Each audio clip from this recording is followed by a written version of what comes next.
Y'all, stats in Wizard101 have gone absolutely crazy, and in today's video, I'm about to show y'all a setup that pushes one stat to its utter limit. I present to you the nearly 22,000 HP life setup, and not only is this literally the new highest health setup in the game, it is surprisingly easy to make, surprisingly practical in PvE. I thought I'd go through every part of the setup so that y'all could remake it, so that y'all could see one part of the Darkmoor update that I think is really cool, which is the insane addition to HP. So before we dive right into the gear, let's take a goddamn look at the stats.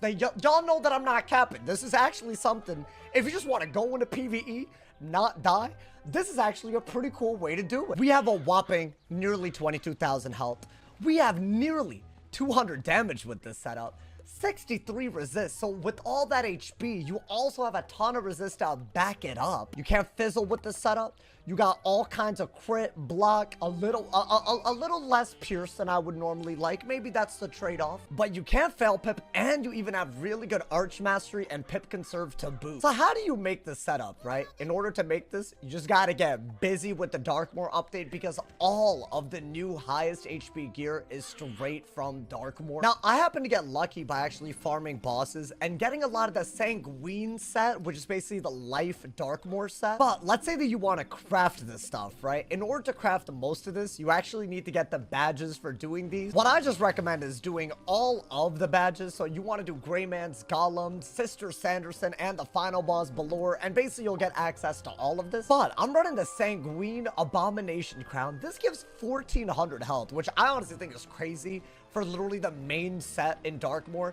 Even the more defensive version of this actually doesn't give as much health. Here's the piece of gear that I think is ridiculous to look at, in my opinion, the Sanguine Monster Hide Suit. I can't believe this gear is real. I bet this is something that people are using in PvP as well, because I mean, I can't imagine that HP not actually mattering because it's so high. But in case y'all are wondering what the difference between an Abomination set and a Monster Hide set, in case y'all are interested in any of these pieces of gear, once you get the main Abomination piece that you're going for, there's actually a one-to-one way to transfer it into a different version called the Monster Hide set. It's very similar to the Reaver versus Stalker set in Wallaroo, but what you could basically do, right? Let's say that you want to make this robe. All you really need to do is either have the Sanguine Abomination suit drop for you.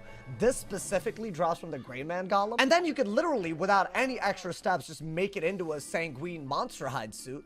Or, let's say that you didn't get the drop, you would have to get the actual badge for defeating the Greyman's Golem, get all of these reagents, and then make it from there. Considering this takes 19 aged Ichor, I definitely recommend just farming Greyman's Golem and just praying, because low-key aged Ichor, it just doesn't drop that readily. But yeah, this in my opinion is one of the biggest upgrades to HP that we've ever seen for any school. I've seen the Monster Hide suit specifically just be a great way for HP for any school. Obviously, Life being the highest HP school, that's why I wanted to have this robe on this guy for this showcase. We got the Sanguine Abomination Stompers. Once again, just the main set. At this point, y'all, the gear has gotten so crazy that we're looking at 1,800 health on just the offensive set of boots that you get from the main world. Now, while all of this is cool and all, y'all are probably wondering, how, we've seen a few thousand HP thrown around. How are you getting to 21,000 HP? And a lot of this comes down to health jewels, the new health jewels that drop in Darkmoor. And I think these really give you an idea of how crazy the game has actually gotten. If y'all don't know, right, there's new square jewels for every school called bright health jewels. And basically, right, unlike the unearthly health jewels that we got at level 170, these are just the 180 version. But because certain schools are having a health profile more and more, these are big upgrades, right? They've started really doing this thing where some schools, their defense really lies in their resist. Some schools, their defense really lies in their HP. If you're a health-based school, the upgrades to these jewels actually matter more and more. And we're seeing that already with life. The bright health jewel that gives you HP gives 890. So in order to make this, one, you need to defeat the Greyman's Golem. This is another example of why defeating that specific boss 5 times in Darkmoor just gives you quite a bit. And these relics, they drop pretty readily from that fight, and also Balor and other things that are like endgame in Darkmoor, but 10 per jewel, not terrible, I guess. But in making this setup, I needed to literally maximize the number of square jewels. So basically, right, what I'm running to make the highest health happen is the Arbalaster, which is a bundle wand. Now, let's say that you don't want to buy a whole bundle for a double square socket wand. There's another version of this wand, I guess, if you want to call it another version. But basically, there's another wand that gives 2 square sockets, so you could do this without buying a bundle. And it's one of these weird legacy things, because right now, right, most wands, especially if we're talking about, like, the most, like, you know, modern wands, they either give a tier jewel and give quite a bit of offense, or they do give a square jewel, but they lose a lot of that offense, right? When we're combining the main offense wand from Darkmoor to the defense wand, what you'll notice is, yes, you get a square socket on the defense wand, but you lose all that universal damage. This wand literally gives 11, which is a huge deal less damage in return for that square socket. However, if you go back in time long enough, you'll actually find wands that give 2 square sockets, and they don't really seem to have the same trade-off with HP. Obviously, other than the fact that they are lower level because they're legacy items, so they are going to have less offense because of that, but you actually end up getting quite a decent wand when you use multiple square sockets with these types of wands. But while the Arbalaster is one legacy wand, the other one that you could actually make is the Xander wand. So if y'all didn't know, this actually gives 2 square sockets. This is, in my opinion, one of the harder things to craft, but it also is a very good one to have in general. It's also one of the best free-to-play ways to get energy, but yes, if you don't have the bundle wand that I have, you could still make these square jewels and double affix them to a wand by making this. Honestly, as you can see, it's a very, very similar thing. If you're actually trying to get, like, a working setup, I would say the Arbalaster is marginally better. But if you want, like, things like fishing luck and energy added on, the Xander wand actually could be better in some ways. Not to mention that the wand hits are better because they give life and shadow wand hits. Pretty versatile, if you ask me. But yes, with every item other than the hat, robe, and boots, I'm using a maximum amount of square jewels. So what that means is, right, we have 2 square sockets with updated jewels on the wand. We have 2 square sockets with updated jewels on the amulet as well. Now, this is also a weird legacy item. This is a Novus defensive amulet. You have to go to Novus, craft the main amulet, and then 1-to-1 side grade it into the eternal amulet. This is another one of those legacy items. However, I would argue this is so recent of a legacy item that this is actually maybe meta even in PvP. I've yet to really see people experiment with this, but I think when you're looking at jewels that give 900 health, an extra square socket might actually go the extra mile.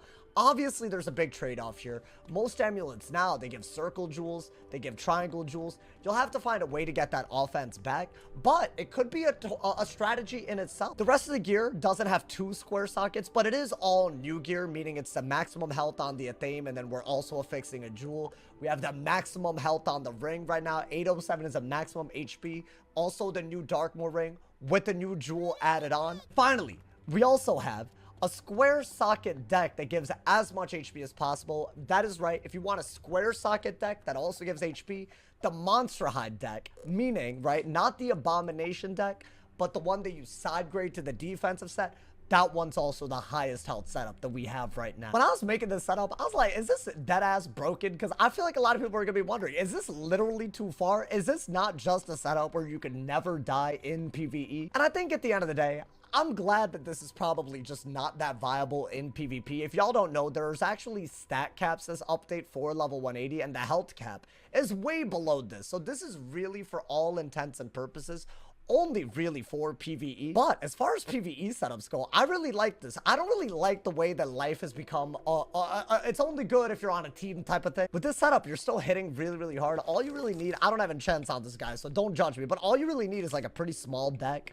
with some buffs, and you can do 200 damage times whatever you're doing, and you really never have to worry about dying unless you're going against some kind of weird percent health based cheat. Those do exist. Those affect people of different HP equally, which is kind of dumb and annoying, but other than that, this is probably one of the best PvE setups in the game right now. Y'all might have actually noticed that I put Pierce jewels on my amulet, but I put a damage jewel here. But if you really wanted to sell off your Pierce, you can actually put even more damage on this setup, because the best jewels now give 10 life damage on a circle. So technically, I could have 12 less Pierce and 20 more damage, and I guess that could be a thing, but in my opinion, 24 Pierce, just have 220 damage. I don't really know how good of a trade-off that is, especially because a lot of mobs, a lot of like bosses and stuff, they seem to actually be running around with actual base res nowadays. But yeah, that's definitely a trade-off that you could do. And if you're just going for support, you can always just throw on a little Dworgen hat,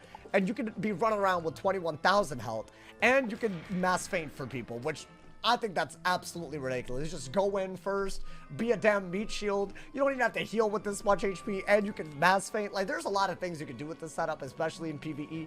Definitely a very, very cool setup that takes advantage of one part of life that I don't think a lot of people appreciate. It's massive HP. The second I got all the gear for this, I knew it had to be a video, but let me know what other setups that y'all want to see. There is something devious that we could do, which is make an HP pet. Is it worth giving up damage or res for, right? This whole setup, I've been running a triple-double pet. Is it worth giving up any of this for health? Not really, but I could to get even closer to what I would argue is the very, very maximum HP possible at all at 180. But also, let me know what else y'all trying to see. Resist setups, outgoing setups, damage setups, what level y'all trying to see. There's a lot that you can do with this update, so I look forward to reading all of y'all suggestions in the comments. I hope y'all enjoyed. I thought it was a goofy little video for y'all, especially if you wanted to see how crazy the game can actually get. I hope y'all enjoyed. Stay awesome, y'all. See y'all soon. And yeah.